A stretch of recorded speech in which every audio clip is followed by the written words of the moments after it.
बिस्मिल्लाहिर्रहमानिर्रहीम। अगर कोई आपका दोस्त, आपका रिलेटिव आपसे ये कहे कि हमारी कंपनी में स्टोर की जॉब अवेलेबल है, आप करना चाहते हैं, तो आप क्या कहेंगे?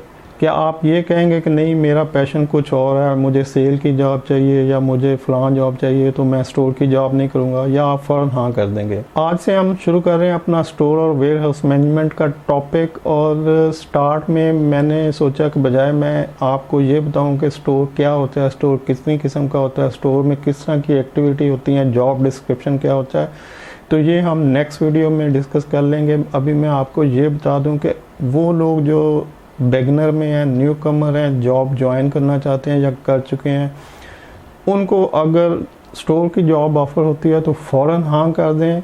ये एक अच्छी जॉब है, स्टोर की जॉब ग्रोइंग जॉब है।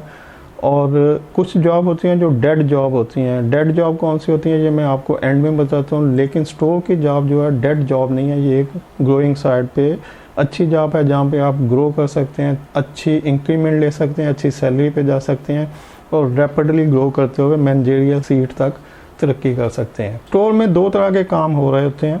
पहले तो ये बता दूं कि स्टोर भी दो तरह के होते हैं। किसी भी मैन्युफैक्चरिंग प्रोसेस में या सर्विसेज इंडस्ट्री में, आप या सर्विसेज का बिजनेस होगा या मैन्युफैक्चरिंग का होगा, दोनों में स्टोर हर हाल में होगा। सर्विसेज में स्टोर छोटा होगा और मैन्युफैक्चरिंग में स्टोर बड़ा होगा। तो हम मैन्युफैक्चरिंग की एग्जांपल ले लेते हैं कि एक मैन्युफैक्चरिंग कंपनी है, तो उसमें दो तरह के फिर स्टोर होंगे। एक इनकमिंग स्टोर होगा, एक आउटगोइंग स्टोर होगा। इनकमिंग स्टोर में वो चीज़ें आ रही होंगी जो आपकी मैन्युफैक्चरिंग में यूज़ होती हैं। फॉर एग्जांपल, अगर ब्रेड बन रही है तो वहाँ पे आटा आ रहा होगा, मैदा आ रहा होगा, चीनी आ रही होगी, और जो भी रॉ मटेरियल उसमें यूज़ होते हैं मैन्युफैक्चरिंग में, वो सारे इनकमिंग स्टोर में आ रहे होंगे।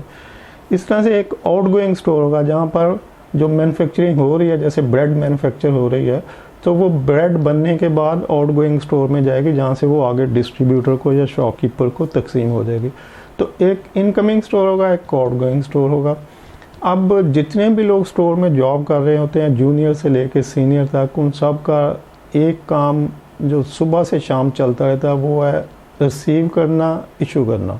यानी जो चीज़ें आ रही है उनको रिसीव करना, और जो चीज़ें कंपनी को चाहिए, प्रोडक्शन को चाहिए या किसी और को चाहिए, उसको इशू करना। अब ये रिसीविंग और इशूइंग तो पूरा दिन चलती रहती है, जितने भी लोग हैं वो इसी में इन्वॉल्व रहते हैं, और ये एक रूटीन का काम है। इसमें कोई ऐसी चीज़ नहीं है कि जिसकी बेस पे आपको स्पेशल इंक्रीमेंट मिल सके, आपकी स्पेशल ग्रोथ हो सके, क्योंकि ये एक रूटीन का काम है। इसी जॉब के लिए आपको रखा गया है, इसी जॉब को आपने परफॉर्म करना है। वो जो सैलरी मिल रही है इसीलिए मिल रही है कि आपके पास जो भी आ रहा है और जो जा रहा है आप उसको प्रॉपरली मैनेज कर लें, हैंडल कर लें, उसमें कुछ डैमेज ना हो, नुकसान ना हो, और उसकी स्टोरेज प्रॉपर होती रहे।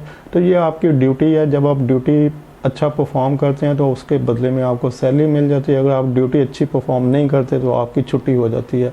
तो इसमें कोई ऐसा एडवांटेज नहीं है कि जिसकी वजह से आप किसी सीनियर की नज़र में आएँ, कुछ इंक्रीमेंट बेहतर लें या कुछ सैलरी अच्छी पे जाएं। ये एक रूटीन जॉब है। लेकिन वो चीज़ जो मैं आपको बताने जा रहा हूँ, जिसकी बेस पे आप तरक्की कर सकते हैं, आप ज़्यादा सैलरी पर जा सकते हैं, आप रैपिडली ग्रो करते हुए मैनेजरियल सीट पर जा सकते हैं, वो पॉइंट सीनियर के जहन में तो होता है, वो उस पर काम भी कर रहे होते हैं। लेकिन वो जूनियर स्टाफ जो कि इससे लाइलम होता है, जिसको बहुत टाइम गुजरने के बाद इसका एक्सपीरियंस होता है, तो उन लोगों को चाहिए कि इस पॉइंट को नोट कर लें और इस पर काम शुरू कर दें। जैसे जैसे वो इस पर काम करेंगे उनकी गुडविल बढ़ेगी, उनकी बेहतर ग्रोथ होगी, इंक्रीमेंट और प्रमोशन बेहतर होगी। और वो पॉइंट है इन्वेंट्री को कंट्रोल करना, इन्वेंट्री को मैनेज करना। इन्वेंट्री कंट्रोल से मुराद ये है कि अगर आपका एक पूरा स्टोर जो है वो 1 करोड़ रुपए का है और आपको कुछ ऐसी चीज़ें हैज़र्ड, कुछ ऐसा होता है, कुछ एमरजेंसीज आती हैं, आपको पता चलता है कि फ़लाँ चीज़ शॉर्ट हो गई है, उसके लिए प्रॉब्लम आ जाती है, प्रोडक्शन स्टॉप हो जाती है, भाग दौड़ होती है, प्रोक्योरमेंट के चक्कर लगते हैं, दोबारा उस चीज़ को मंगवाते हैं, उस पर डांट डपट होती है, क्यों शॉर्ट हुई, आपने कितना स्टॉक रखा हुआ था, आपको स्टॉक ज़्यादा रखना चाहिए था, क्यों ये प्रॉब्लम आई, वगैरह वगैरह। तो ये जो प्रॉब्लम थी इसको सॉल्व करने के फिर आप उसकी इन्वेंट्री को ज़्यादा कर लेते हैं। अगर उसके 100 पीस पड़े हैं तो आप कहेंगे इसके 150 पीस रखो भाई, ताकि नेक्स्ट ये प्रॉब्लम ना आए और इस तरह की डांट डपट ना हो, हाजिरी ना लगे, तो आप उसकी क्वांटिटी बढ़ा देते हैं। अब उसके बाद अगले दिन एक और चीज़ शॉर्ट हो जाती है, तो ये भी प्रॉब्लम है।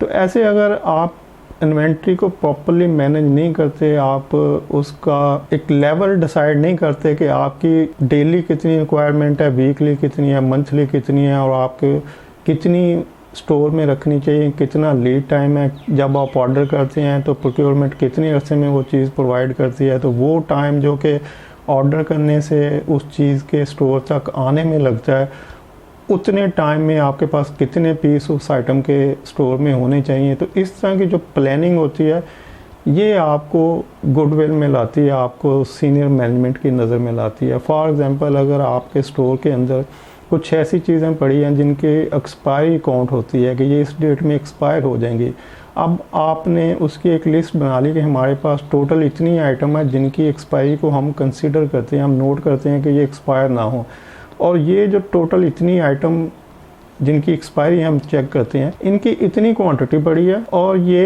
एक्सपायरी डेट से पहले या तो कंज्यूम हो जाएंगी, या इनमें से कोई आइटम ऐसी है जो कि कंज्यूम नहीं होगी, एक्सपायरी पहले आ जाएगी और ये सरप्लस पड़ी रहेगी, तो ये एक्सपायर्ड हो जाएगी। तो अब आपने एक ऐसे ही अपने काम के साथ जो भी आप रिसीविंग और इशुएंस कर रहे हैं उसमें थोड़ा टाइम निकाला और आपने एक लिस्ट बना ली कि टोटल कितनी आइटम है एक्सपायरी जिनकी एक्सपायरी हम ट्रीट करते हैं, और उनमें से कंजम्पशन उनकी कैसे होती है, और क्या ऐसा पॉसिबल है कि उनमें से कोई चीज़ एक्सपायर हो जाए। तो अगर ऐसा है, कुछ ऐसी आइटम पड़ी है कि जी इसकी तो डेली एक पीस डेली यूज़ होता है और ये 10 दिन बाद आती है, और इसके 15 पीस पड़े हैं, तो ये 10 दिन बाद 5 पीस एक्सपायर हो जाएंगे, तो ये तो नुकसान हो जाएगा।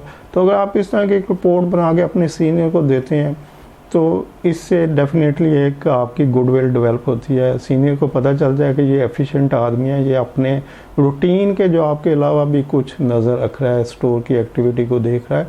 तो ये जो आपने काम किया है तो ये एक अच्छा काम है। तो इस तरह के काम करते हुए आप ज़्यादा बेहतर ग्रोथ ले सकते हैं। तो ऐसे ही अगर आप स्टोर में बहुत सारे आइटम के लिए जो इमरजेंसी आ जाती है कि जी इस आइटम की ज़रूरत है लेकिन ये स्टोर में अवेलेबल नहीं है, और दौड़ लग जाती है प्रोक्योरमेंट की तरफ, और प्रोक्योरमेंट की आगे वेंडर की तरफ दौड़ लगती है, तो अब मैनेजमेंट डिसाइड करती है कि भाई ये जो प्रॉब्लम आ रही है तो आप क्यों नहीं स्टॉक बढ़ा देते, तो आप जहाँ 100 पीस रखे हैं वहाँ पे 150 पीस कर देते हैं। अब वो जो 50 पीस आपने एक्स्ट्रा इन्वेंट्री के बढ़ा दिए हैं, तो इसका मतलब कि आपको उनके लिए एक्स्ट्रा रैक भी ज़रूरत पड़ेगी, उसके लिए एक्स्ट्रा स्टोरेज की भी ज़रूरत पड़ेगी, बिल्डिंग आपको थोड़ी, मतलब अगर आप इसी तरह से बहुत सारी प्रोडक्ट की क्वांटिटी को बढ़ाते रहें तो आपका जो पूरा स्टोर है वो अगर 1 करोड़ का स्टोर है तो वो 1 करोड़ 20 लाख का स्टोर हो जाएगा, या 1 करोड़ 1.5 करोड़ का स्टोर हो जाएगा। 1.5 करोड़ के स्टोर की जो आइटम होगी उसको रखने के लिए आपको ज़्यादा स्टोरेज चाहिए, ज़्यादा रैक चाहिए, ज़्यादा बड़ी बिल्डिंग चाहिए,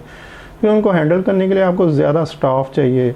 तो हर तरह की एक्टिविटी आपकी बढ़ जाएगी। ये जब ये सारी चीज़ें बढ़ेंगी तो कंपनी की कॉस्ट बढ़ जाएगी, और वो जो इन्वेंट्री बढ़ रही है, जो स्टॉक स्टोर में ज़्यादा बढ़ रहा है, उसके ऊपर भी कॉस्ट आ रही है। अगर आपका 1 करोड़ रुपए का स्टोर है और आप उसको 1 करोड़ 20 लाख का कर देंगे, तो जो 20 लाख ज़्यादा कंपनी पे कर रही है वो कंपनी के सरप्लस प्रॉफिट में से निकल रहा है।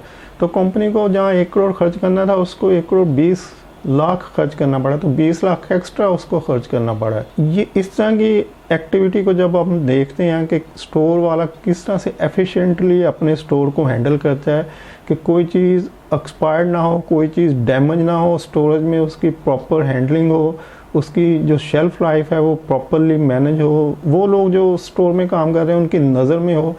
तो इस तरह के डिफरेंट, जब आप इन्वेंट्री के ऊपर जब काम करते हैं तो ये चीज़ें आपको आगे लेके जाती हैं, ये चीज़ें आपको मैनेजरियल सीट तक लेके जाती हैं और ज़्यादा पैसों पर ज़्यादा बेहतर इंक्रीमेंट की तरफ ले जाती हैं। अगर आप रूटीन के जॉब में लगे रहें कि मैंने गुड्स को रिसीव करना है और इशू करना है, रिसीव करना है, इशू करना है, तो ये डेड जॉब है, इससे कोई फ़र्क नहीं पड़ सकता। आप कई सालों तक ऐसे ही लगे रहेंगे। जो स्टोर सुपरवाइज़र होगा, स्टोर मैन होगा, वो उसी डेजिग्नेशन पे बैठा रहेगा।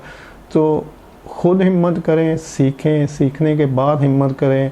जो भी रूटीन का जॉब है उसके साथ थोड़ा थोड़ा एक्स्ट्रा करते रहें। जब थोड़ा थोड़ा एक्स्ट्रा करेंगे तो वो हर साल थोड़ी थोड़ी एक्स्ट्रा इंक्रीमेंट भी आपको मिलती रहेगी और एक्स्ट्रा प्रमोशन भी मिलती रहेगी। और यही चीज़ें 2 3 5 साल में आपको एक बड़ी सीट पर ले जाती हैं। और जब आप बड़ी सीट पर जाएं तो बस यही वो फ्रूट है जिसके लिए आप सारी स्ट्रगल कर रहे थे कि आपके पास एक अच्छा डेजिग्नेशन हो, आपके पास अच्छी सैलरी हो, अच्छा स्टेटस हो। तो नेक्स्ट वीडियो से हम स्टार्ट करेंगे कि स्टोर क्या होता है, इसके फंक्शन क्या होते हैं, तो इसको हम कंटिन्यू करेंगे। अभी मैंने ये सोचा था कि वो लोग जो कि स्टोर की जॉब को ये सोच के छोड़ रहे होंगे कि अभी स्टोर की तो डेड जॉब है, तो स्टोर की जॉब डेड नहीं है। डेड जॉब कुछ और तरह की होती हैं। फॉर एग्ज़ाम्पल अगर आप अकाउंट्स की जॉब ले लें, फाइनेंस की ले लें, ऑडिट की ले लें, तो ये डेड जॉब है। डेड जॉब मैं इसलिए कह रहा हूँ कि स्टोर की जॉब को करने के लिए अगर आपकी क्वालिफ़िकेशन मैट्रिक है, FA है, BA है, मास्टर डिग्री है, कुछ भी है, आपको बड़ी इजीली आपकी क्वालिफ़िकेशन के अकॉर्डिंगली वो जॉब मिल जाएगी। अगर आपकी कम क्वालिफ़िकेशन है, मैट्रिक FA है, तो आपको स्टोर कीपर की जॉब मिल जाएगी, स्टोर हेल्पर की जॉब मिल जाएगी। और अगर आपकी अच्छी क्वालिफ़िकेशन है तो आपको सुपरवाइज़र की जॉब मिल जाएगी, आपको असिस्टेंट मैनेजर की जॉब मिल जाएगी स्टोर में।